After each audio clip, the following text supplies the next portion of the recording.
Reporting on the decision by the Supreme Court regarding homelessness and homeless people. It's called Johnson versus Grants Pass.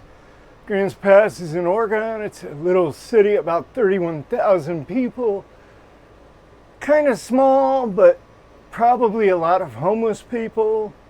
And they were aggressively trying to manage the homeless population. More or less what the cities do is they put these regulations into effect, or these ordinances that, keep moving people along. It's like a low-level, constant harassment. You have to move every 3 days, or you can't sleep here, or you can't be here. In certain parts, you see, they just clean up. They just come in with bulldozers and dumpsters and throw everybody's stuff away. Driver's licenses, personal pay, whatever you've got in that encampment, they come in like that. It's gone. You're not getting it back. So yeah, these are attacks on a marginalized group of people, and for whatever reason, I mean, it's clear to me that it's not only that there's not enough housing available. That's really not primarily what's happening.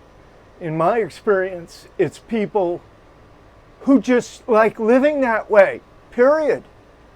They're used to it, they get used to it. It's a lifestyle for, I'd say, 85% of the people that are on the streets or parked on streets or in encampments or living in their cars or what have you. I'd say 85% is a matter of personal choice. People just want to live like that. And so housing isn't really the answer. But now, with a Supreme Court decision that says, well, these cities are free to use punitive criminal sanctions. They can criminalize homelessness now. They do this fancy bullshit that they do with the little language, right? Oh, we're not criminalizing people for being homeless. We're just trying to enforce the laws that exist. It could apply to anybody. It doesn't necessarily mean the homeless. Yes, it does. Get the fuck out of here. Who else are we talking about? We're not talking about college students who happen to lay down under a tree and put a blanket around them. Are they really going to be picked up and taken to jail for trespassing, or issued a $576 fine or some shit? I mean, come on. This is just, again, this is policy. It's the direction of this country. But in my view, the answer is you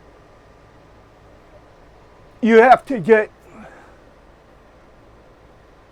these big pieces of land.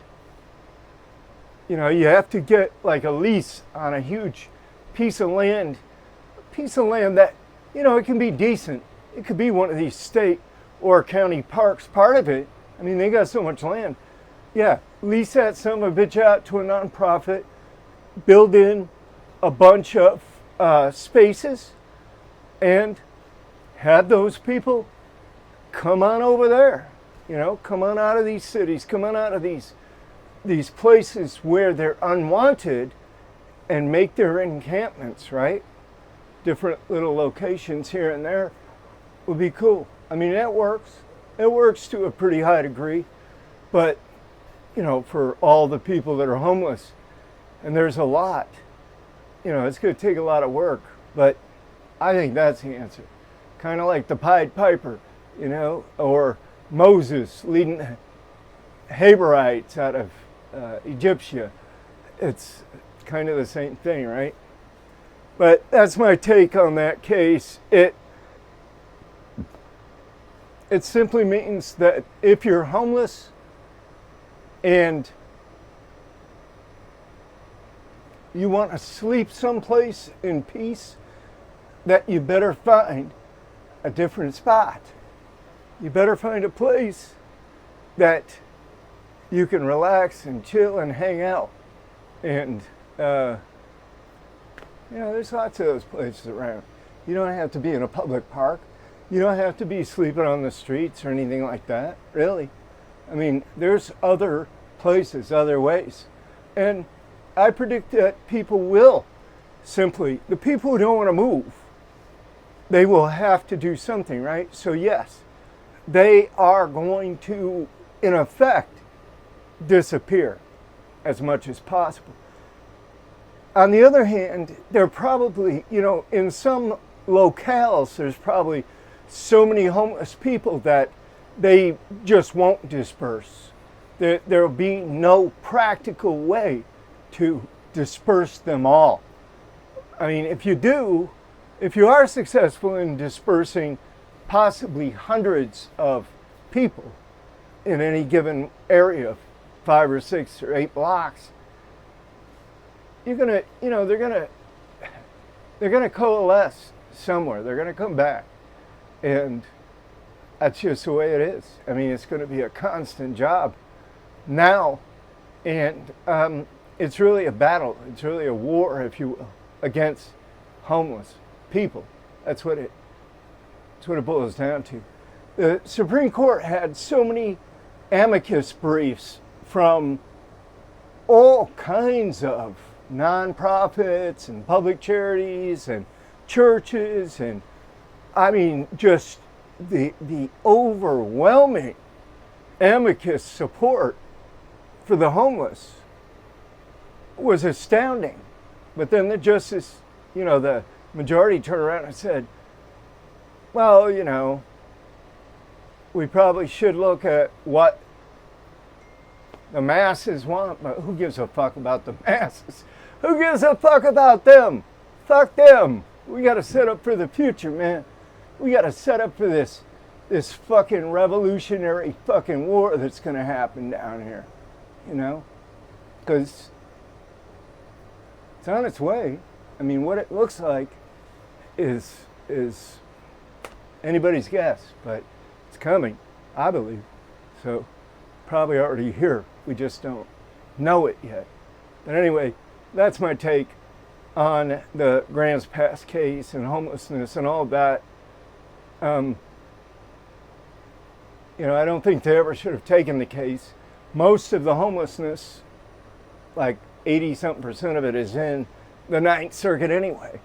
Hawaii's got a huge homeless, California huge, Nevada huge, Oregon, all Washington. There's a lot of homeless people. So I think Florida would be the next. But anyway, that's my take on it, and it is what it is. There's a lot of janky shit going on right now. So, and more to come, a lot more to come. It's only going to get more interesting from here, my friends. Trust me. But please subscribe. Please go to freedomfirusa.org and subscribe, to our newsletter and get our free book and help me do something with this movement. I'm trying to get the conversation started. Why not give me a hand?